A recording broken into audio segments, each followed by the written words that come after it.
Bite me.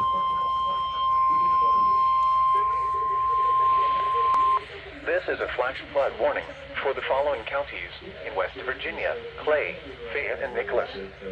The National Weather Service in Charleston has Ripped one issued a over there flash to say flood warning huge for flash flood warning. southwestern Clay County in north-central West Virginia, north-central Fayette County in southeastern West Virginia, southwestern Nicholas County in southeastern West Virginia until 9:30 p.m. Eastern Daylight Time. At 3:35 p.m. Eastern Daylight Time, Doppler radar and automated rain gauges indicated thunderstorms producing heavy rain across the warned area. Between 2 and 2.5 inches of rain have fallen. Flash flooding is ongoing or expected to begin shortly. Hazard: flash flooding caused by thunderstorms. Source: radar and automated gauges.